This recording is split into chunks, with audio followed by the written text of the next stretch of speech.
Guys, एक interesting सवाल। Python compiled language है या इंटरप्रेटेड? आपको क्या लगता है? जल्दी कमेंट में लिखो।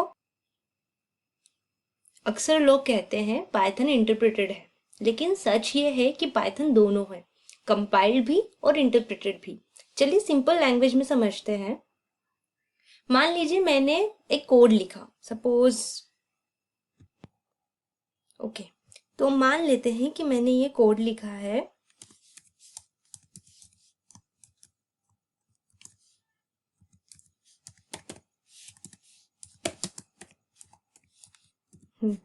जो कि काफी ट्रेडिशनल कोड है ना? तो हमने जब मैं इस जब मैं इस कोड को रन करती हूँ, तो पाइथन पहले इस कोड को बाइट कोड में कंपाइल करता है। यानी कि जो इस कोड का जो फाइल होगा, यानी कि जो दिख रहा है डॉट पी वाई फाइल है, तो ये जो डॉट पी वाई फाइल है इसको कन्वर्ट करता है dot P Y C file में। एक इंटरमीडिएट फॉर्मेट होता है, ठीक है? इसको कन्वर्ट करता है डॉट पीवाईसी फाइल में। कौन कन्वर्ट करता है? कंपाइलर, ठीक है? और उसे क्या बोलते हैं? Dot PYC file. जो डॉट मतलब इसको अगर मैंने कन्वर्ट करा तो क्या हुआ? डॉट पीवाईसी फाइल बनी। ये क्या है? एक बाइट कोड है। क्या है? बाइट कोड है, ठीक है? तो ये byte code directly machine code नहीं होता है, लेकिन पाइथन वर्चुअल मशीन यानी कि पीवीएम इसे समझ सकता है। अब यहाँ पर कॉन्सेप्ट आता है पीवीएम का। किसका कॉन्सेप्ट आता है? पीवीएम। अगर आपने मेरी प्रीवियस वीडियो देखी होगी तो आपको इजीली समझ आ जाएगा कि मैं किस बारे में बात कर रही हूँ।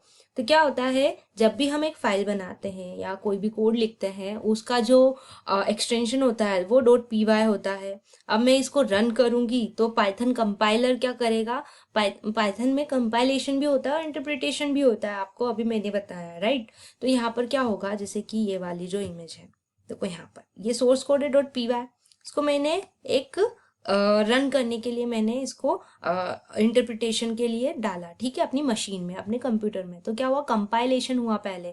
कंपाइलेशन के बाद मुझे क्या मिला? बाइट कोड मिला, ठीक है? बाइट कोड कैसे मिला? ये देखो, डॉट पीवाईसी के फॉर्म में मेरे को एक बाइट कोड मिला। उसके बाद में क्या हुआ? बाइट कोड इसे कौन समझ सकता है? पाइथन वर्चुअल मशीन समझ सकती है। ये देखो, आप ये देखो, यहाँ पर वर्चुअल मशीन है जिसने क्या करा? बाइट कोड को अंदर एग्जीक्यूशन के लिए लिया है। ये क्या कर रही है? इस बाइट कोड को क्या कर रही है? वर्चुअल मशीन अपने अंदर एग्जीक्यूशन के लिए ले रही है, और ये क्या करेगी? उसे एग्जीक्यूट करेगी। उसके बाद ये बाइट कोड जो होता है, मतलब ये जो बाइट कोड है ना, ये इंटरप्रेट होता, ये क्या होता है? इंटरप्रेट होता है, लाइन बाय लाइन एग्जीक्यूट होता है by the PVM. Python virtual machine जो होती है ना, वो क्या करती है? Line by line. सपोज मेरे पास बहुत बड़ा प्रोग्राम है, तो मैंने उसे क्या करा? रन करने के लिए डाला, मतलब अपनी मशीन में डाला। तो यहाँ पर क्या हुआ? डॉट पीवाई जो है फाइल जो थी वो बाइट कोड में कन्वर्ट हुई डॉट पीवाईसी में। डॉट पीवाईसी कौन समझ सकता है? डॉट पीवाईसी को PVM, Python virtual machine. Python virtual machine में क्या है? इंटरप्रेटर है। इंटरप्रेटर क्या करता है? लाइन बाय लाइन क्या करता है? पूरे कोड को क्या करता है? एग्जीक्यूट करता है, ठीक है? और तब जाके आपको आउटपुट मिलता है हेलो वर्ल्ड। जैसे मैंने रन करा, मुझे आउटपुट मिलेगा। सॉरी, मुझे इसे कमेंट करना चाहिए था। फुली कमेंटेड हो गया।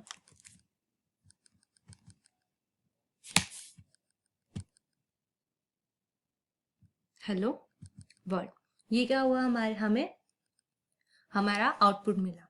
तो अब समझे कि पाइथन में पहले कंपाइलेशन होता है, फिर इंटरप्रिटेशन होता है। तो पाइथन कंपाइल्ड है या इंटरप्रेटेड है? सही जवाब दोनों, ठीक है? लेकिन क्योंकि फाइनल स्टेप इंटरप्रिटेशन का होता है, इसलिए लोग इसे इंटरप्रेटेड लैंग्वेज कहते हैं। बट इंटरनली तो हमें पता है कि कंपाइलेशन प्रोसेस भी तो हो रही है। यहाँ पर कंपाइलेशन प्रोसेस इंटरनली होती है, और एक्सटर्नली प्रोसेस जो होती है वो होती है हमारी interpretation. That's the reason Python को हम इंटरप्रेटेड लैंग्वेज बोलते हैं।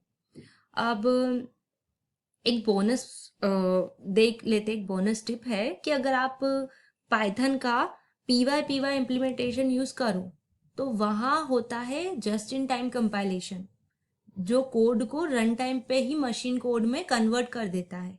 जो कि सुपर फास्ट एग्जीक्यूशन होता है। अब जस्ट इन टाइम कंपाइलेशन क्या होता है ये आप मुझे कमेंट में बताना, ये हमने पढ़ा है ऑलरेडी। और अगर आपको वीडियो पसंद आई हो तो प्लीज़ लाइक से शेयर एंड सब्सक्राइब कर लेना चैनल को, और प्लीज़ कमेंट कर देना अगर आपको किसी भी स्पेसिफिक टॉपिक पर वीडियो चाहिए।